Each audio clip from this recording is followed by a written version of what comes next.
ఆశాదేవికి ఇద్దరు కోడళ్ళు, సునీత మరియు సుప్రియ. సునీత కొంచెం లావుగా ఉండేది, సుప్రియ సన్నగా ఉండేది. సుప్రియ అన్ని రకాల బట్టలు వేసుకునేది, కానీ సునీత మాత్రం లావుగా ఉండడం వల్ల తన బాడీ ప్రకారమే బట్టలు వేసుకునేది. అత్తయ్య, ఈ గౌన్ నాకు ఎలా ఉంది? చాలా బాగుంది కోడలా. నువ్వు సన్నగా ఉంటావు కదా, నీకు ఎలాంటి బట్టలైనా బాగుంటాయి. థ్యాంక్ యూ అత్తయ్య. అరే సునీతక్క, నువ్వేం వేసుకుంటున్నావు? నువ్వు కూడా గౌన్ కానీ ఏదైనా మ్యాక్సీ టైప్లో వేసుకో అక్క.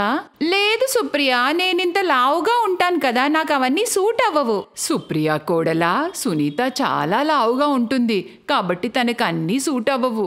తనకి కేవలం శారీలు, సూట్లు మాత్రమే బాగుంటాయి. తను వాటిల్లోనే కొంచెం బాగుంటుంది. త్వరగా రెడీ అవ్వండి, ఎంగేజ్మెంట్ ఫంక్షన్కి టైం అవుతుంది. ఆ రోజు అత్తగారి మాటలు విని తనని నొప్పించాయో ఏమో గాని, అసలు వీళ్ళు ఏమనుకుంటారో ఏంటో, నేను కూడా చిన్న చిన్న బట్టలు వేసుకుంటాను, అప్పుడు సుప్రియ కన్నా చాలా అందంగా ఉంటాను. మరుసటి రోజే సునీత షాపింగ్ చేయడానికి బయటికి వెళ్తుంది. తను చిన్న చిన్న skirts, tops, capris, midis, one piece లాంటివి కొంటుంది. సుప్రియ బర్త్డే అని అందరూ డిన్నర్ కి బయటికి వెళ్తుంటారు. సుప్రియ చాలా క్యూట్ షార్ట్ మిడ్డీ డ్రెస్ వేసుకుంటుంది. కాసేపటికి సునీత కూడా తయారై వస్తుంది. కానీ అదేంటో తను చాలా షార్ట్ మిడ్డీ వేసుకుని విచిత్రంగా ఉంటుంది. అరే కోడలా, ఏంటిది? ఏం వేసుకున్నావు నువ్వు? ఈ చిన్న బట్టలు అస్సలు బాలేవు నీకు. అబ్బో అక్క, నువ్వు చాలా అందంగా ఉన్నావు. ఓ థ్యాంక్ యూ. నువ్విలాంటి బట్టలు వేసుకుంటున్నప్పుడు నేనెందుకు వేసుకోకూడదు? అందుకే నేను ఇప్పటి నుంచి చిన్న బట్టలే వేసుకుంటాను. సునీతకి ఎలా అయినా సుప్రియకి పోటీగా ఉండాలన్న దయ్యం పట్టింది. అదే తప్పు చేసింది. ఇప్పుడు తను ప్రతిరోజు చిన్న చిన్న బట్టలు వేసుకునే బయటికి వెళ్తుంది. చిన్న బట్టలు వేసుకోవడం తప్పు కాదు, కానీ మనం మన బాడీని బట్టే బట్టలు వేసుకోవాలి. అప్పుడే మనకి సెట్ అవుతాయి. కానీ ఆ విషయం సునీత అర్థం చేసుకోలేకపోయింది. అరే ఏవైంది సునీత? ఇంకా ఎంతసేపు రెడీ అవుతావు? అరే వస్తున్నానండి, తయారవ్వడానికి టైం పడుతుంది కదా. మూవీ స్టార్ట్ అయిపోయి కూడా ఉంటుంది, మళ్ళీ నేను టైంకి రాలేదంటావు. ఏం బట్టలు ఇవి సునీత? ఇంత చిన్న నిక్కరా? నీకేమైంది సునీత? కొంచెం చూసుకో. ఇంత చిన్న బట్టలతో ఎంత వెరైటీగా ఉన్నావు తెలుసా? నిన్ను నువ్వు చూసుకున్నావా? అరే సునీతక్క, ఇంకా రెడీ అవ్వలేదా? అటు చూడండి, సుప్రియ కూడా షార్ట్ స్కర్ట్ వేసుకుంది. తనని మాత్రం ఇంట్లో ఎవరు ఏమి అనరు, అందరూ నన్నే అంటారు. నేను సుప్రియ కంటే అందంగా ఉంటాను, నాకు అన్నీ సూట్ అవుతాయి. తనని చూడండి ఎంత బక్కగా ఉందో. అలా చూస్తే నా బాడీ నిండుగా ఉంటుందండి. ఏంటక్క, నువ్వు నాకు అక్కవని ఏదైనా మాట్లాడతావా? నాకు వెస్ట్రన్ డ్రెస్సులు చాలా బాగా సూట్ అవుతాయి. నువ్వేమో నాలాగా ఉండలేవు కదా. నేను నిన్నేమీ అనను కదా అని నువ్వు నోటుకొచ్చినట్టు మాట్లాడుతున్నావు. అరే నేనేం తప్పుగా అన్నానా? నేను నీకంటే అందంగా ఉంటాను. నాకు తెలుసు నేను లావుగా ఉంటాను, అది వేరే విషయం. కానీ చూస్తూ ఉండు, నేను ఒకరోజు సన్నగా చూపిస్తాను. సరే అయితే వెళ్ళు, ఎవరాపుతున్నారు? నన్నెందుకు మధ్యలోకి లాగుతున్నావు? మీతో నాకు మూవీకి వెళ్ళాలని లేదు. ఇకపై నాతో మాట్లాడాల్సిన అవసరం కూడా లేదు. ధీరజ్, నేను మూవీకి రావట్లేదు. నీకు మీ అన్నయ్య వదినలతో వెళ్ళాలనుంటే వెళ్ళు. వదినా, ఇదేం బాలేదు వదినా. సునీత మరియు సుప్రియాల మధ్య గొడవ అవుతుంది. వాళ్ళిద్దరూ మాట్లాడుకోవడం మానేస్తారు. తప్పంతా సునీతదే. తను సుప్రియాని అవమానించింది, కానీ తను తప్పు ఒప్పుకునే పొజిషన్లోనే లేదు. ఇంట్లో అసలు ఎవ్వరూ లేనట్టుగా అయిపోతుంది పరిస్థితి. అది చూసి అత్తగారు, ఏంటి సునీత, నీ వల్ల ఈరోజు ఇంట్లో అందరూ ఎంత ఇబ్బంది పడుతున్నారో. నువ్వు సుప్రియతో ఎలా మాట్లాడావో నీకు తెలుసా? అత్తయ్య, మీరెప్పుడు నన్నే అంటారు. మీకు నాకంటే సుప్రియ అంటేనే ఎక్కువ ఇష్టం, నాకు తెలుసు. అలా ఏమీ లేదు సునీత. అసలు నీ బుర్రలో ఎందుకు ఇలాంటి ద్వేషం పుట్టిందో నాకు తెలియట్లేదు. ఎప్పుడు ఇలానే తప్పుగానే ఆలోచిస్తుంటావు. మనమందరం ఒక్కటే. మేమెప్పుడు నీ మంచి ఆలోచిస్తాం. ఏదో చిన్న బట్టల గురించి కొంచెం వద్దు అని అన్నామంతే. ఇక నేను కూడా నీతో మాట్లాడడం మానేస్తే నువ్వు ఇక మొత్తానికే ఒంటరైపోతావు. అలానే జరిగింది. ఆశాదేవి మెల్లమెల్లగా సునీతతో మాట్లాడడం తగ్గించేస్తుంది. ఎందుకంటే సునీత అసలు ఎవ్వరి మాట వినదు. తనకి ఎప్పుడూ తన తప్పులు కనిపించవు. ఎప్పుడు వేరే వాళ్ల తప్పులే తనకి కనిపిస్తాయి. పక్కింట్లో ఎవరో పెళ్లి జరుగుతుంటుంది. అందరూ రెడీ అవుతారు. సునీత మళ్ళీ తనకి నచ్చినట్టే చేస్తుంది. తను cut sleeves deep neck 1 piece dress వేసుకుని రెడీ అవుతుంది. అది చూడ్డానికి చాలా షార్ట్ గా ఉంటుంది. ఇప్పుడు తనతో ఎవరూ మాట్లాడట్లేదు కాబట్టి ఎవరు ఏమీ అనరు. సుప్రియ ఒక డిజైనర్ సారీ వేసుకుంటుంది. అత్తగారు కూడా మంచి బట్టలు వేసుకుంటుంది. అందరూ రెడీ అయ్యి మ్యారేజ్ ఫంక్షన్ కి చేరుకుంటారు. అందరూ సునీతనే చూస్తుంటారు.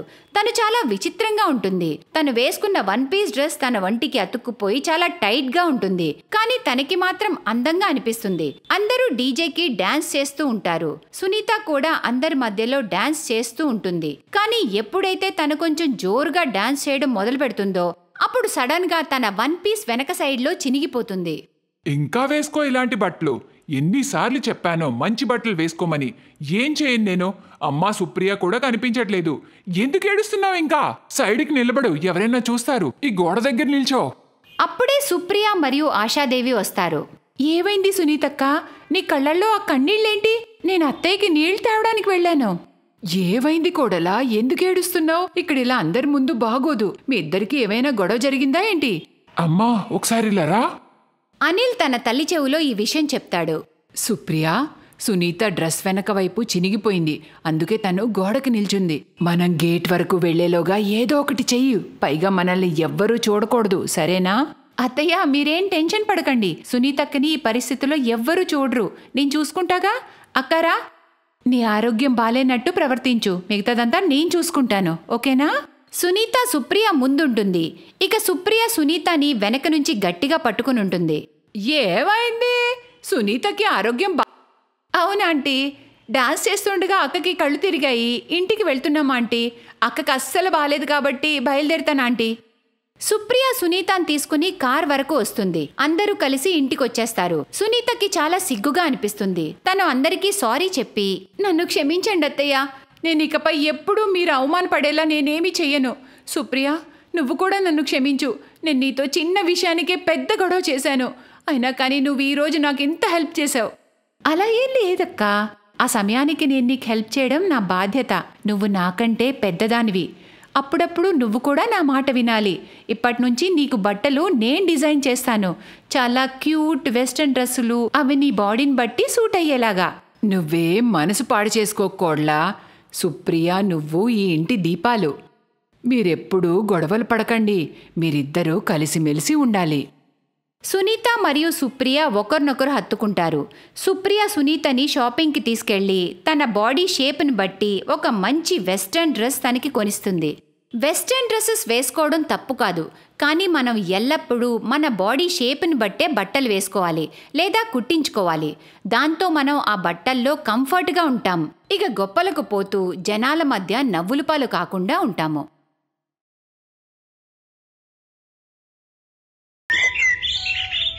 అభినవ్ మోడర్న్ స్కూల్కి లావుగా ఉన్న ఒక ఆవిడ వస్తూ ఉంటుంది. ఆమెను చూసి ఇద్దరు స్కూల్ స్టూడెంట్స్ ఇలా గేలి చేస్తూ ఉంటారు. నేహా చూడు, అవి ఎంత లావుగా ఉందో. అలా నడిచి రావడం చూస్తుంటే ఏనుగొస్తున్నట్లే ఉంది. నేను చెప్తాను అందుకే కొంచెం తక్కువ తినమని, లేకపోతే నువ్వు కూడా ఆమెలాగా డుంబులా తయారవుతావు.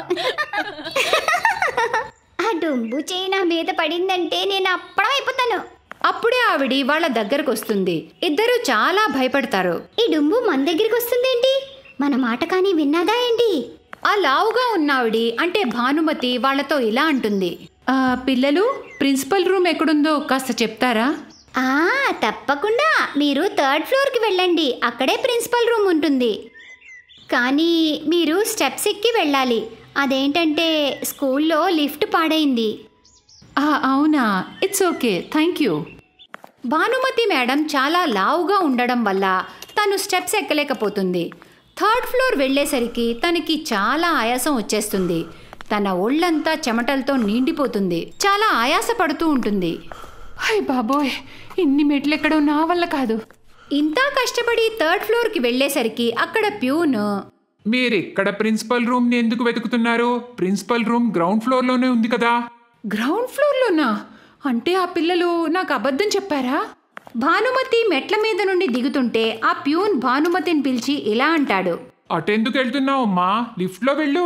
మెట్ల మీద నుండి దిగి బరువు తగ్గుదాం అనుకుంటున్నావా ఏంటి? ఏంటి లిఫ్టా? ఆ పిల్లలు నాతో నిజంగానే ఆడుకున్నారా?